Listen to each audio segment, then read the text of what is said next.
Hey everyone, and welcome back to the Secret Sunday session, and welcome to the final episode of the Her series.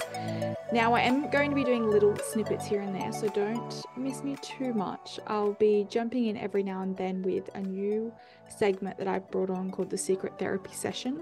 So, based on new things that I've learnt, things that I think should be talked about, or often a lot of people drop me questions or suggestions that I think need to be talked about, and I'd love to share my opinions, processes, and lived experience based on it. So I'm not going for forever, but the Her series will be coming to an end after this episode, after we wrap up. I think this is number 5 or number 4. Don't quote me, not sure. Lots of different hers from before I met her to when I met her, living with her, recovering from her after her. Actually, it's probably maybe 6 of hers. And this one, I'm going into fighting her. So, a lot of the previous episodes have been about discussing when I was diagnosed with her, which is, of course, referred to as anorexia nervosa, how my family and I came to a stage where we were able to overcome it, dealing with it, going through family-based therapy, looking for the signs and the symptoms, and then coming out of that and trying to figure out who I was without her and where I wanted to go and what else I was to bring and what identity I was now going to find. And that leads me into this episode talking about the space that I've now moved into after recovering from her and learning, who am I? And what coping mechanisms will or won't I turn to now when things do pop up? Because ultimately that's my perspective of what an eating disorder is a learnt skill that people with eating disorders develop at a certain time in their life in order to cope, control, manage, or find a way to get through whatever it is that they feel like they are unable to get through or don't have. I don't think the right tools is the right word, but better tools. And unfortunately, an eating disorder is just one of those unhelpful tools that we've learnt somewhere along the way. And so what does that look like for my life now? And stepping into the space where I then co-founded The Secret Burden, where we start the conversation around eating disorders and advocate and support people going through it, why I decided to get into that and what we are doing in this space. So if you haven't been along for the Her series journey, welcome. You're starting at the back end, so I do apologize. So I would recommend going back to the first episode of the Her series.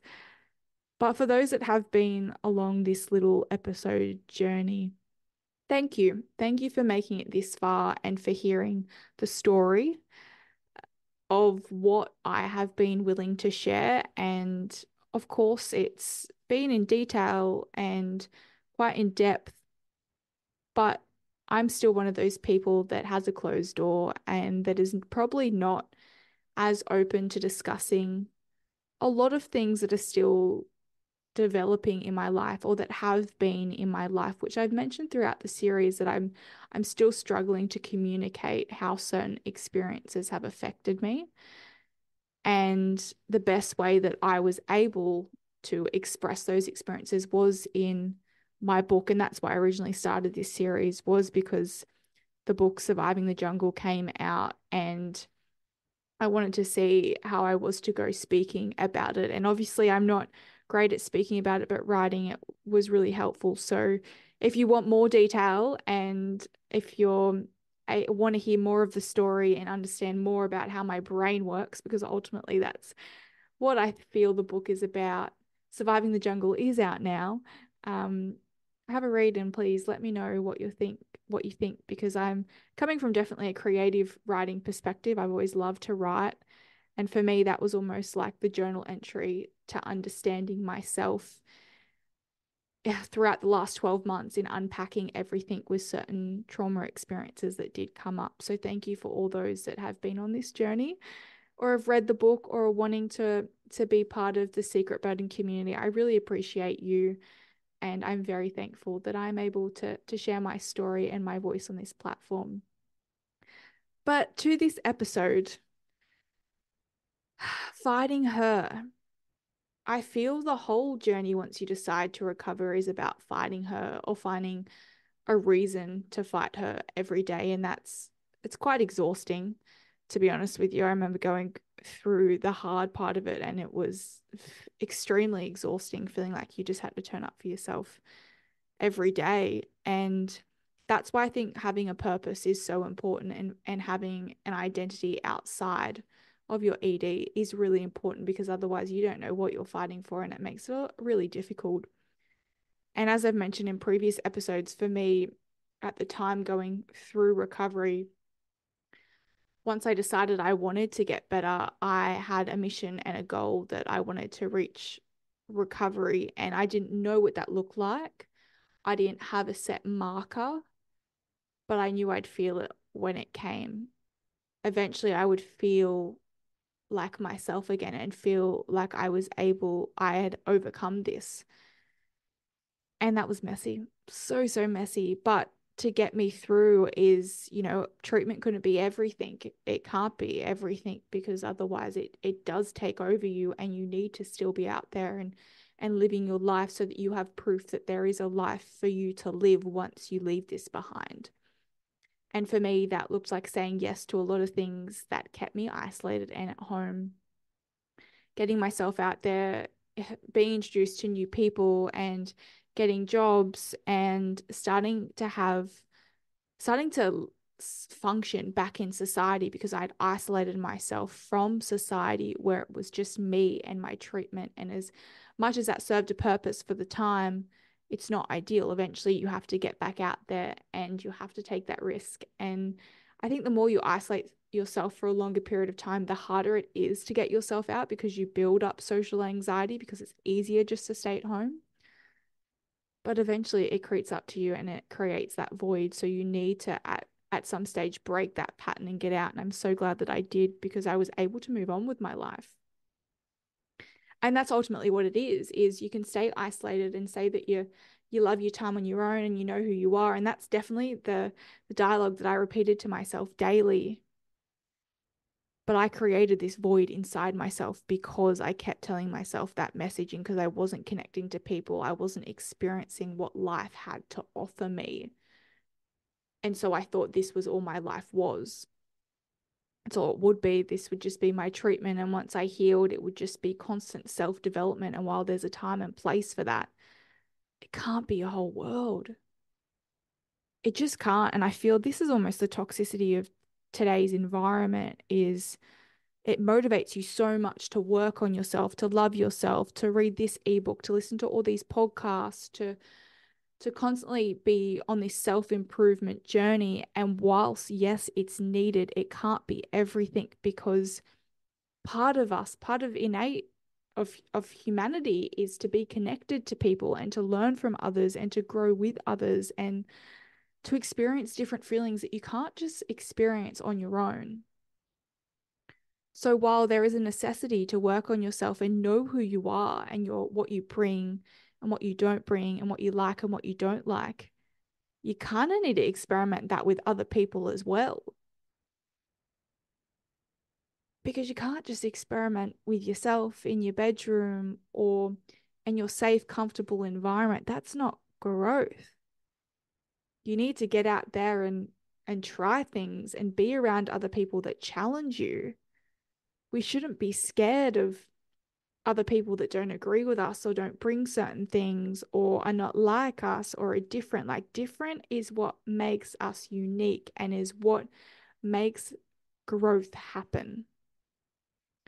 Because within the challenge, we establish our value and we're able to learn a lot more about ourselves by being surrounded by other people. And once I came to that realization that my bedroom door closed wasn't going to give me anything more, I had to take that leap of faith and take a risk and get outside my head, get outside my bedroom walls. And once I did, I was freaking terrified, but I loved it.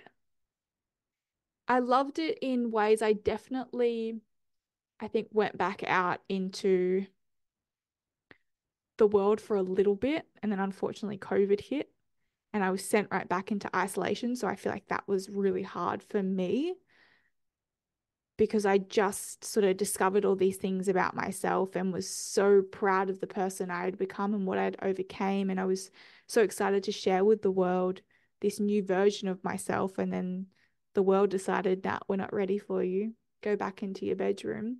So I feel like for me, that was really tough. And then it made it even harder to go back out afterwards because I became so comfortable in my environment and with myself that I convinced myself I didn't need anyone or anything.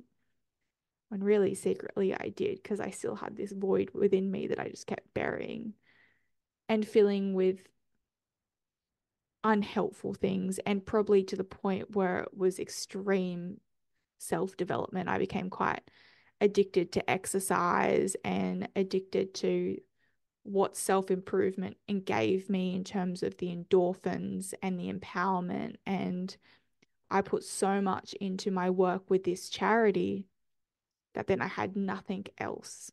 I put my identity in self-improvement or this idea of health and making something of myself within this charity and helping other people. And that wasn't healthy. And once again, it's that idea of there was that personality trait that came back in again, that I needed to latch onto something to hide these empty feelings inside of me whilst taming my addictive personality, because sometimes I feel I jump from addictions to addictions. And they can be healthy, they can be unhealthy. But for me, it's I need something to be working on. I need a project or something to be looking forward to, and it needs to be giving me something in return. And what I mean by giving me something in return, it needs to be giving me that validation so that void doesn't come in and prove to me that you are unlovable, unworthy. I can't feel those things. In my head, I can't feel those things. So I find things to treat that. And post-COVID, health became the new boom again. I think it sort of transformed from weight loss. And I think weight loss is still very much a conversation in the media that doesn't need to be there. But I believe it became more look after your health, exercise a whole lot, eat clean, this toxic, healthy messaging that then became my world. And I convinced myself that it was for the greater good. It was for my greater good, and became obsessed with not just exercise and the food side of things, because I knew where that would lead me. And I didn't want to go down that path again, but it was more the mindfulness and the unpacking of myself and meditation. And whilst it definitely does serve its purpose, I had to find, to me, it was just getting to a point where it was isolating me. I wasn't doing these things with the communities. I was doing them with myself because I constantly just had to be the best and improving myself. So it was then again, I had to shift. I had to pivot, and I had to get outside of my world once I was allowed to. Once COVID opened up the doors and we were able to function back in society, I had to push myself to get back out there. And I did. I pushed myself in like work environments once again. I'd always come back to, I guess, finding my people in work because I identify so much with working hard. So a lot of the time I'd be in workplaces where I was a personality that said yes to every work opportunity. I also had a small tendency. I loved the idea of having money. I think we all have, not everyone, but a small tendency, but I was addicted to that as well. For me, that was the control aspect again. If I could control money coming in, I felt like I was saving and then hold on it to something so tightly. It was an obsession with having something in my possession, something I could own and take control of and feel like I was on top of, and that independence. So I worked my ass off until I kept having these moments where I'd step back and go, what the fuck am I doing? I'm basically in where I was before, except I've just picked up another skill or a tool or a resource or something to fill that same void. And I kept finding these patterns, whether it was, my ED, or it was health, or it was money, or it was then obsessing over guys, or it was then needing friendships in my life. It was this addictive personality that kept needing something to distract me and fill this emptiness inside me. And it was toxic. And I look back on that person now and go, man, she was so extreme, jumping just from one thing to another. But I look back and go, in a way, she wasn't any different to who I am today. I am extreme and I am a lot. And I know I've been told that multiple times by friends that have come and gone throughout my life. But it's also getting to a stage where nobody else has to accept you, but you have to accept yourself and accept that that is who you are. And I know that's who I am. And I'm at the stage now probably where I've lost a lot of people along my journey, which a lot of people do. And I just think, like it or don't, take it or leave it. Because at the end of the day, people are always going to come and go throughout your life. But if you're able to manage or understand yourself and be okay with who you are, I think that's winning. Because I've been at the stage where I didn't like who I was and I wasn't able to manage my personality. And I was knocking on death's door. Whereas if I know that some days, I'm not going to be okay, but I'm okay with myself, the personality traits that I am, where I am today, what I want, what I don't like, my extremities, my bipolar personality. If I'm okay with that and accepted that people are going to love and hate me at times, then I'm good. I don't need anything else. And I think sometimes that's where we fall short in society, is feeling like we're never enough. We need something else. We need someone more. We need this person. We need this lifestyle. We need to create this for ourselves. And don't get me wrong, I get stuck in that loophole. Normally, sometimes it's if I scroll too much on social media. But if you can sit back and take perspective and go, you know what, I have made certain choices in my life that have got me to this stage, and I'm proud of them because I've made them and they've been in alignment with truly who I am, then I don't think we can regret or be unhappy with ourselves. You don't have to be bouncing off the walls with excitement, but you can feel whole. And I feel that's where I've always tried to strive for, is not contentment, not happiness, not any sort of spectrum where we're trying to reach that ultimate goal. For me, it's just feeling whole.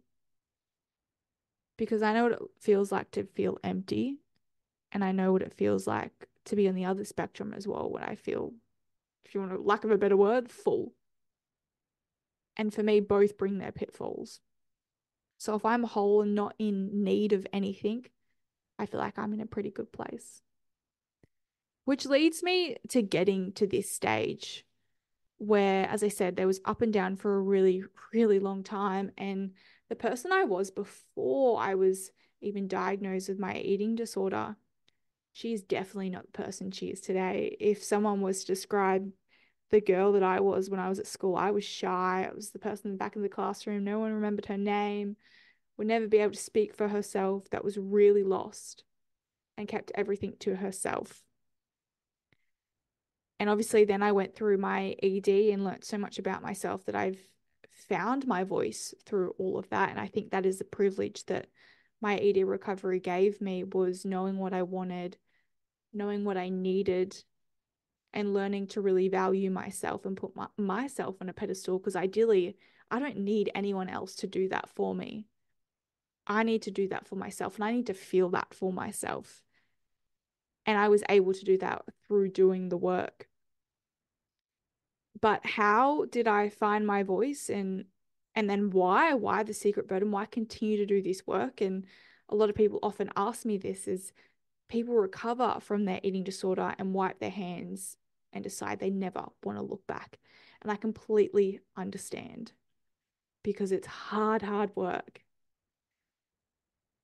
But I think there was always a little part of me inside that once I found my voice, I had felt I was silenced for such a long period. And it's not long in the grand scheme of things, but most of my childhood and adolescence, I didn't have a voice. And yes, from other people, but also from myself, I'd silenced myself and thought that that was where I needed to fit and that was my role in society. So when I found it, I felt such a healing and being able to share it. And I never allowed myself to do that. So potentially for selfish reasons, I started to share my story. But then I realized how much I was helping the younger me's that were still out there today. And that's why I kept going. And it's still why I keep going today. I think it's what drives a lot of people that have passions in certain areas is you've either experienced something, seen something, witnessed something, and you've, whether you're empathetic and felt what that person felt, or you've been through something and you know that feeling. And I think my why for starting all of this was I just wanted people to feel seen. Because the one thing that I just kept remembering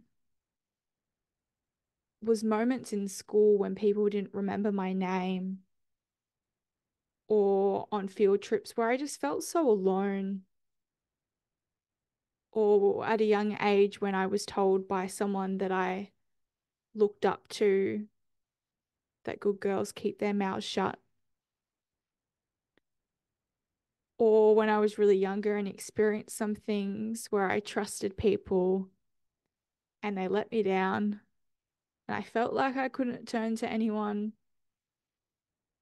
All those moments when I was really hurt, physically and mentally, by people I really trusted. I'm doing it for all those feelings. Yes, there was a person and there was a me in those situations, but I'm doing that because I still remember those feelings and I still remember being in those situations and feeling so alone and so ashamed, and feeling like as a 9-year-old all the way up to when I was probably diagnosed at 14, so ashamed to be me, feeling like I couldn't turn to anyone or that nobody loved me, and just waiting and wanting to die. Like, that's who I'm doing it for. I'm doing that because people are still experiencing that today. And I know how awful that feeling is. And I never want anyone to feel that. And I know that's unrealistic of me because we all know the mental health statistics in not just this country, but around the world are so high, and higher than they should be. So I know that people out there experience those feelings, and I know I can't mend that. But I think there comes a point where I just want to give those people some hope, because I thought if I could have had hope, or if I could have just had someone to turn to, or someone to look to, or someone see me, just see me, maybe the feelings wouldn't have lasted as long as they did, or maybe they wouldn't have been as intense as they did, or maybe I wouldn't have been in certain situations as I were in. So I do it for that. So once I found my voice, I really wanted to be there for those that felt like that they didn't have a voice. And maybe it was my younger self coming out and finally using her voice to express how she felt in those experiences. So I feel the whole charity and the whole business, in finding the secret burden and bringing it to light, was not only healing for me and giving me permission to share my story and to believe my story, but for the ones that are still back where I was. And it was weird how it did come about, because initially it was not from me. It wasn't, I just decided one day that I'm going to call it the secret burden. I'm just going to help everyone and do what I can. It was actually during recovery where my mum decided to create a Facebook page and call anorexia the secret burden. She was struggling. Nobody was wanting to talk to her about it, and she was trying to seek help from other parents that had gone through it, and they had just decided not to talk to her, or no one would get back to her, and she felt alone as a carer. And so when I was admitted into Lady Salento at the time in Brisbane, and obviously all of our family were living hours away, Mum couldn't find the time to pick up the phone every day and update family on how I was going with my recovery, since it was just Mum and myself in hospital. So she created the Facebook page and she called it The Secret Burden. Every day she would do updates on that page, day one, and update the recovery. And I think in the end, it ended up going to like day 300 and I don't know, something in the 300s, until I decided I wanted to take over the page and share my side of the story. And that's what it was. It started simply as a place for my mum to vent, because she felt like she couldn't share how she was feeling, as well as update my family on my recovery journey. From there, people started sharing the posts, and 5 likes on a photo became 5,000, and community started getting involved, and a lot of people started reaching out, sharing their stories. And as I said, once I was on my way through recovery, I realized I wanted to expose this illness, because it lit a fire inside of me to, I think at the start, probably prove that I was someone, and it was probably unhealthy. I wanted to prove that I could get over this, and I was fueled by going back to high school and being judged and losing a lot of friends at that time, and feeling like I didn't fit, and people were in my life for a certain period and they were out. I felt a bit like a charity case at one point. So I think it was definitely fueled by in my head, a fuck you everyone, I'm going to go out and prove to you that I am someone. But it was always that motivation underneath, that I knew I wanted to share my story to free myself, but free other people that were in that situation. And it's grown so much. I think Mum created that page in 2015, and we stayed just a social media account for a couple of years. And I was off social media at the time. And then there was a comment made by a doctor that I had at the time going through recovery, where he told me just to go home and eat cheesecake and I'll be good, or go home and have popcorn and you should recover the next week. And I'd learned so much about this illness, and I had put on a lot more weight that I knew right from wrong. I knew at that time that the disease was not part of me, and I was trying to break away from this. But then I just heard this comment and I just thought, the misunderstanding from our culture is making people sick, because I knew after that comment, I felt so ashamed, so frustrated that I had been through hell, and I was all going back to a health professional to feel supported. And because I think I was getting an update on my mental health plan, you have to go back and tick all those boxes so that you can then get more sessions. And him just dropping that comment, probably subconsciously, without him even thinking there was a bigger picture to it or that he was doing harm, made me feel so ashamed. And he had no idea how hard I had worked to get to that place. And the following week, he dropped another comment, because I had to go up and pick up the referral, and he had to do a weigh-in. And I asked at the time, I did not want to see my weight. And he said, we don't do that here. And I was not strong enough at that stage to argue with him. So I looked at the weight, and I remember just feeling so ashamed, and him just dropping a sly comment of geez, you've put on a bit. And it's weird because sometimes people that would send people to go, I'm now going to go back on a diet. Like that has triggered me. And I've heard this multiple times from people that I mentor that it does. It sends them backwards and go, all right, I need to be on a diet. This is how people see me. For me, it was definitely not, I need to go lose weight. I just felt so much embarrassment and shame and so disgusted, probably in myself, and just so angry. I just remember feeling so angry because he had no idea what I had been through to get there, how hard I had worked, how hard I had fought every single day when I didn't want to. And he can just drop a comment like that. And it just felt like none of it mattered. And that triggered me to then rant. And I do this a lot. And I don't often think things come of it, but sometimes they do. And on this occasion, it did. So my rant, in my rant stage, I decided to write a letter to 60 Minutes Australia. And it was very aggressive, not gonna lie, because I was frustrated.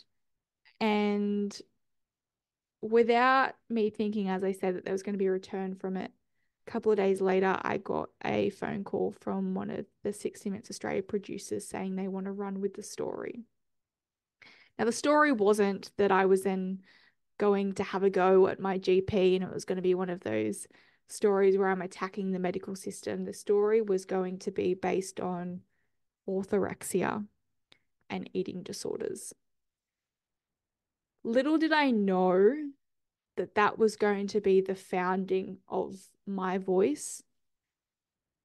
And I think the professional start of The Secret Burden.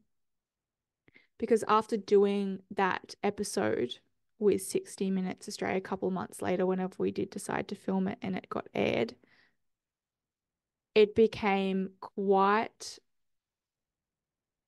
noticeable that this was needed. This conversation was needed, that people needed to feel heard, and that eating disorders needed to be spoken about a lot more. So I made the decision with my team to go back onto social media. Obviously, there were plans in place. I didn't just rationally decide to jump back on because obviously that's throwing me back into a pot that was unhelpful previously. I had to set up tools and resources in order to support myself when things popped up. But I decided to go back to social media with a definitely different outlook on how I was going to portray myself, my story, and use the platform. And so I jumped back on Instagram, and it was the start of me sharing my story and exposing this illness to rid the shame, to challenge the stigmas, and to start a conversation that I felt needed to be had. And don't get me wrong, I was constantly, I think torn between the reason why I was doing it and why I was back on it and whether this was the right thing. And I still question it to this day. And I think where I'm coming from is this space is so hard and it has not changed. It has not changed since the day I walked into that GP office and he said those things to me, or the day that I was diagnosed. As much as health and mental health are talked about a lot more now, it's almost made the environment a lot harder because there's a lot of people talking, but not a lot of people doing. And stigmas are still there. There are still people that are so ashamed, especially when I feel about eating disorders, because it's still so glamorized. Like, where is the line drawn between health and disordered eating? Nobody knows. And so we're mixing these two environments where we're trying to say that, yes, we need to look after our health, but to what point? Because nobody knows the point. And that point could then potentially be disordered eating or an eating disorder. Yet we can't talk about that because that's a mental health condition and that has this stigma that is put on the person.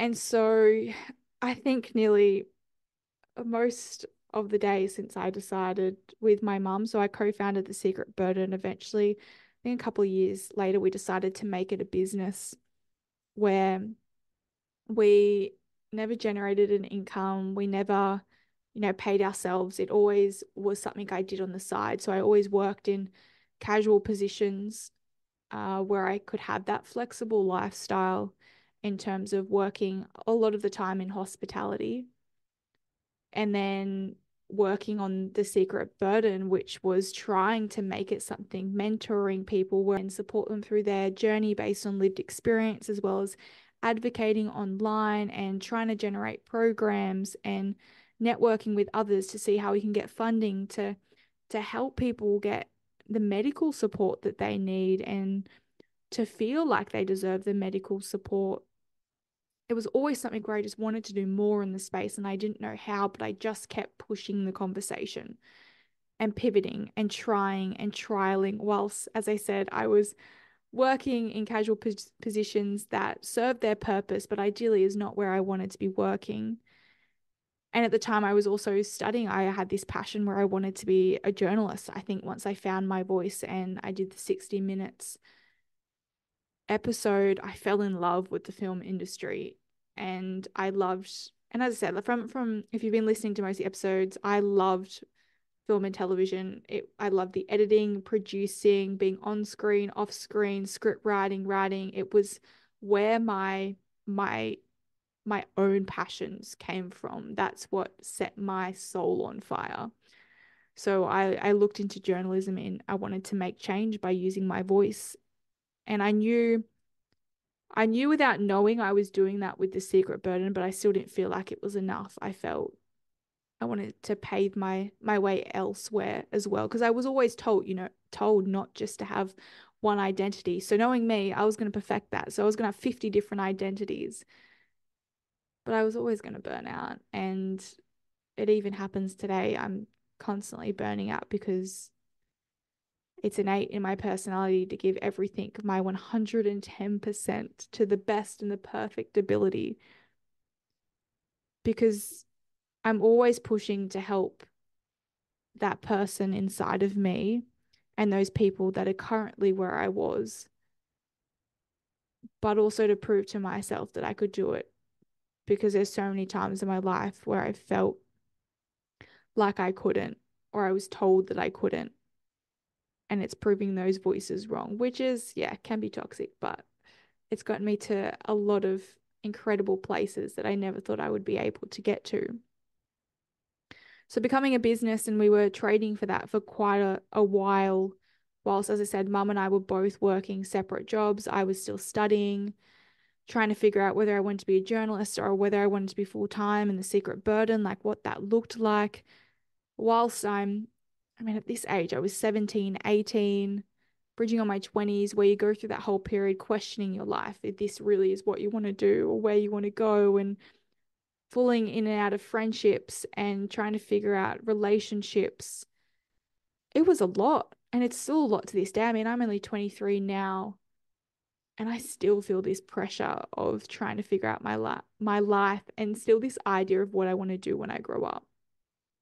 But I've always just followed a feeling of what feels right in the moment, and when it changes, I'll address it then. And so, yeah, we were hustling it out in the business for a while until we decided to become a charity, which I didn't know how much harder that was going to be for any business owner or person that is working in a charity or working for themselves. It's freaking hard. It's hard because it starts and ends with you. You have to create the boundaries, but there are no boundaries. You have to create your work and you're never able to clock off. You have to advocate for yourself and sell yourself. And I don't know about anyone else, but that's not my strongest point. And it's hard because we're living in a world now where working from home is so easy. So, but you once again isolate yourself from the world and you want to create something, but a lot of your work is online. And then there's the added factor in our situation where I'm working with my mom, and I love my mom, absolutely adore my mom. She's my best friend. She's everything. But we wear so many different hats that, of course, we're going to clash.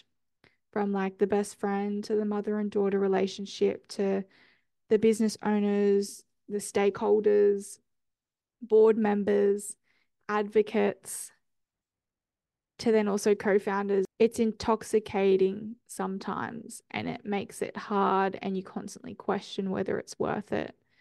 And even the work, as much as I say I know what I'm fighting for and my why, you do question it because you put so much time and energy into wanting to make a major change, and sometimes you feel like you're not. Sometimes you feel like you're not helping anyone. And sometimes you get so many no's or not backs that you go, what is the point? And I think I often contemplate this because people often say to me, you shouldn't be dealing with this at your age. And I get that.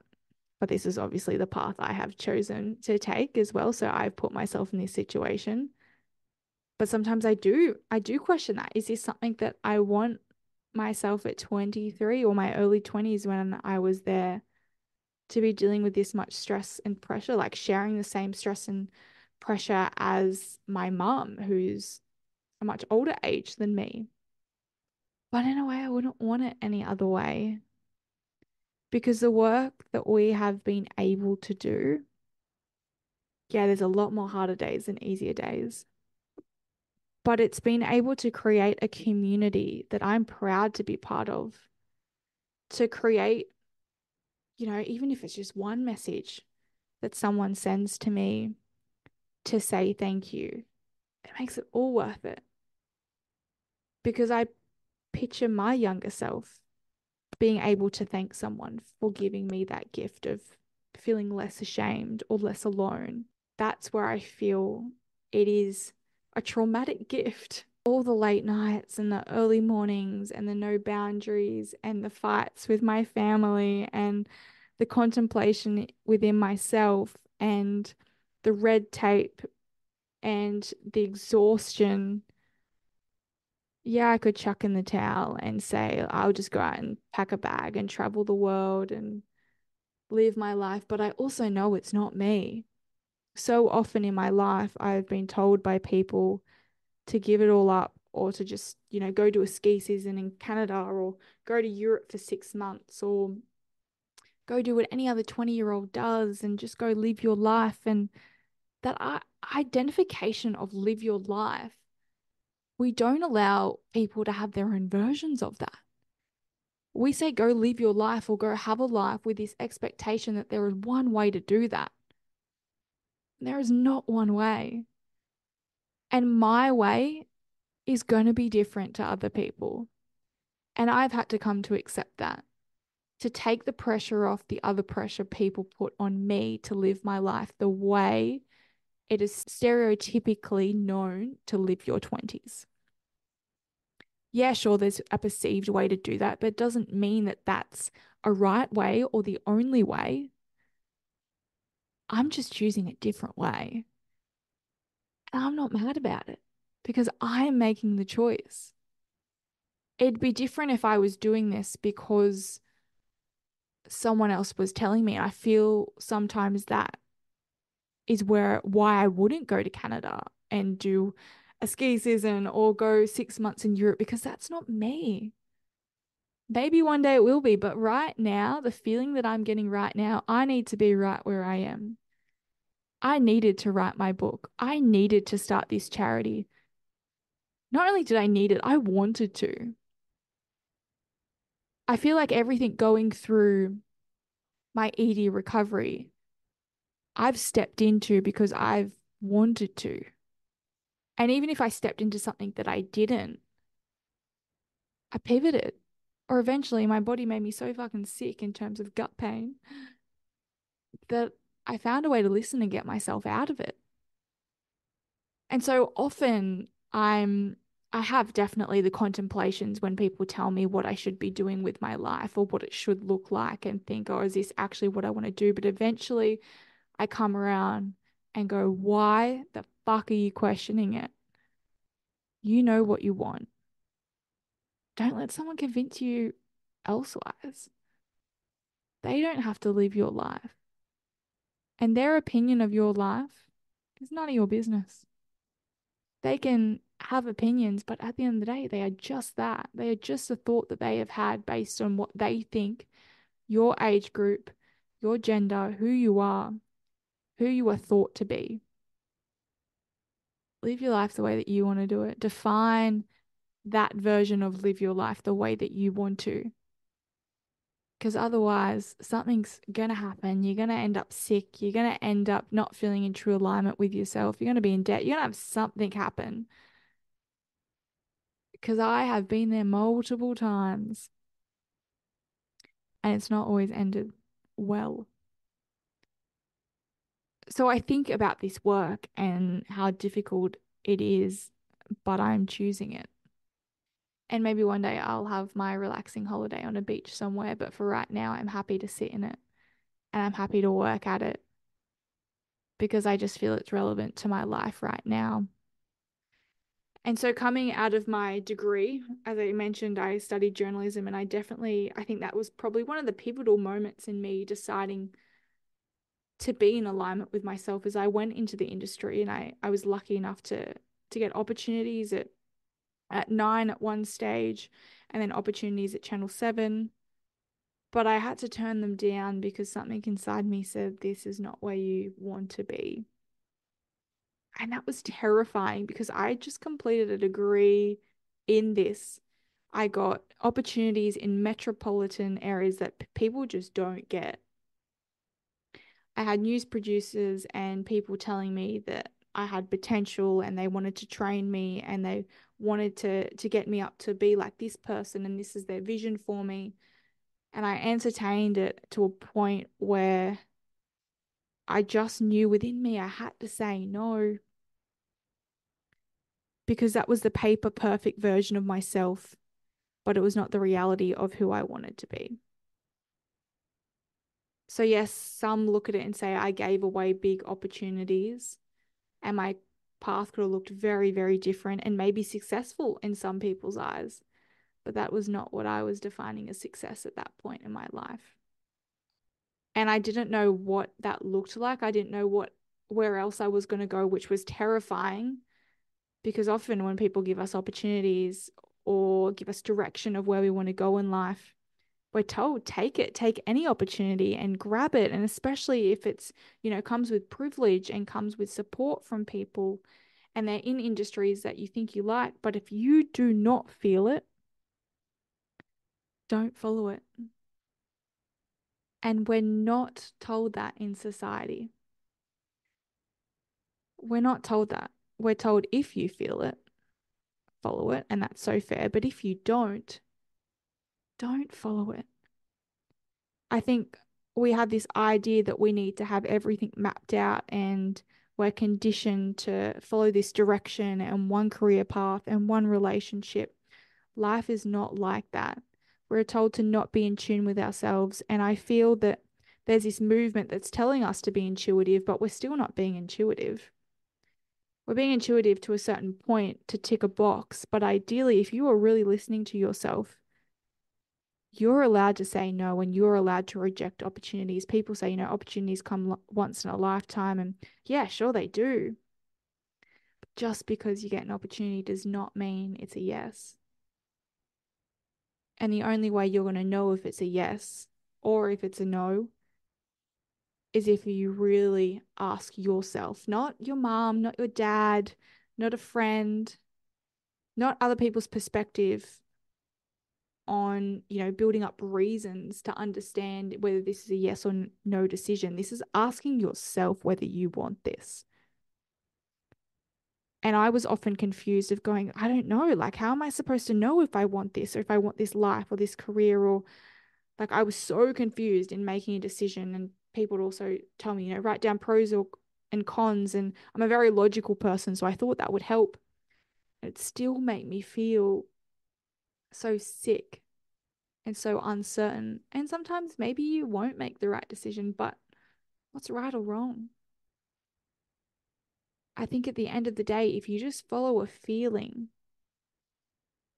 you can't go wrong in that moment. you can't go wrong in following a feeling in that moment because that's what felt right to you just then. So fighting her looked like two things for me. It looked like becoming free of her, and it looked like fighting against her.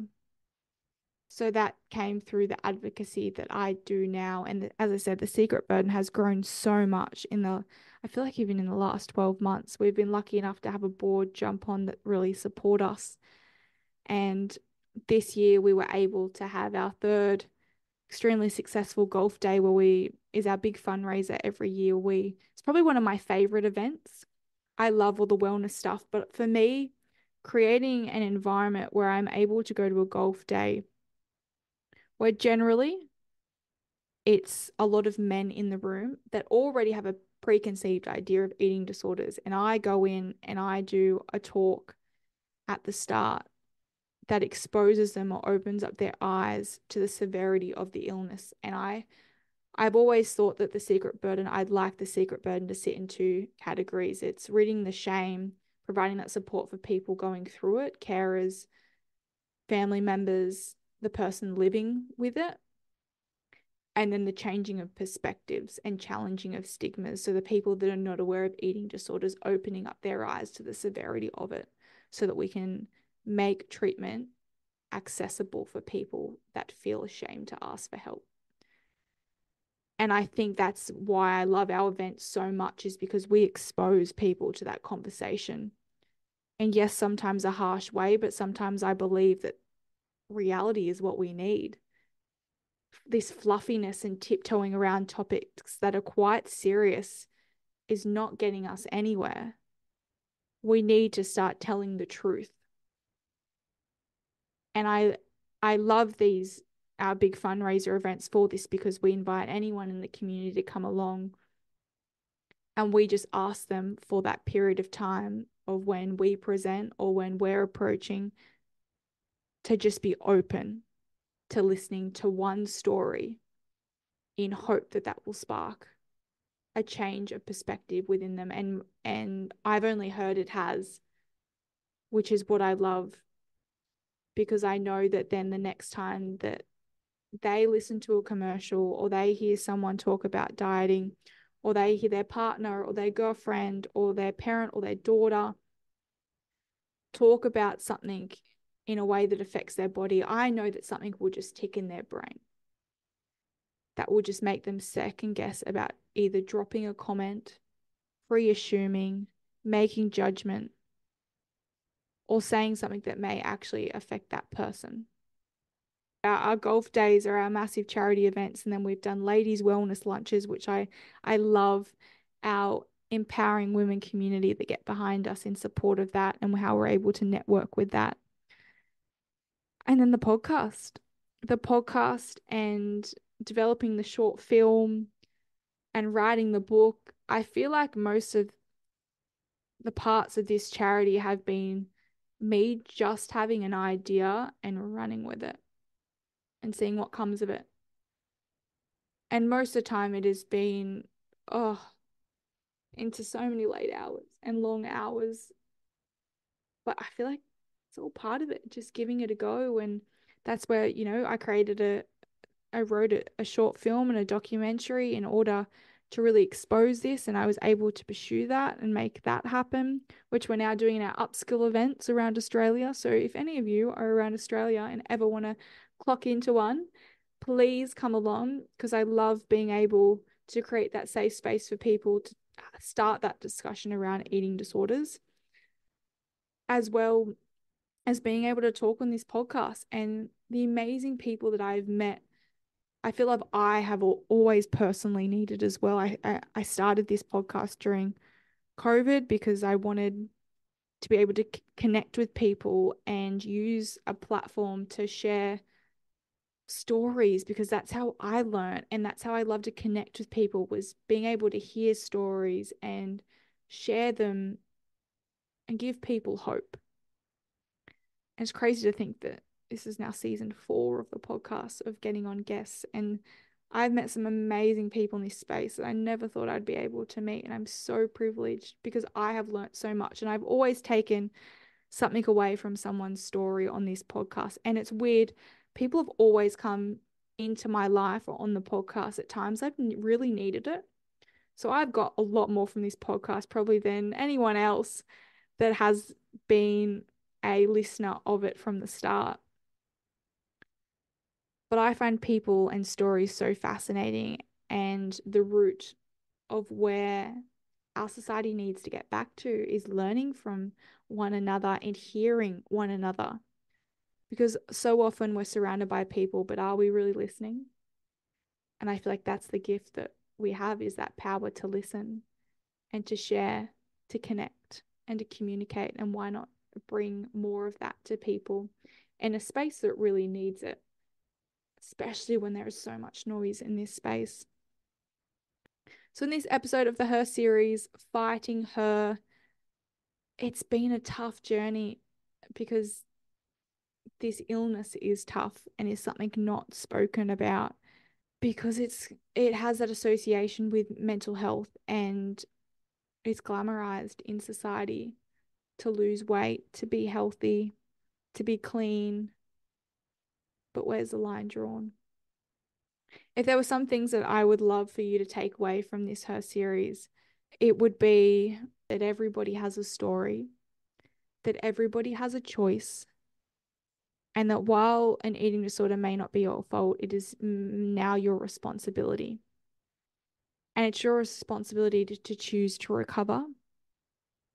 Recovery, eating disorders are going to look different for everyone. They are real issues, but they're not part of someone. They're a learnt skill that somebody has picked up along their journey in order to cope. Whether it's they have a void and they've found a learnt skill in an ED in order to fill that void, whether it's to reclaim themselves, their body, to take ownership, to take back control, to mend feelings, to mend relationships with people. It has served a purpose in a period of time in their life to help their system survive. Ultimately, that's what it has been, is their system has needed something to help them survive because they felt like they couldn't. And so it is not that person's fault. It is not that person's choice.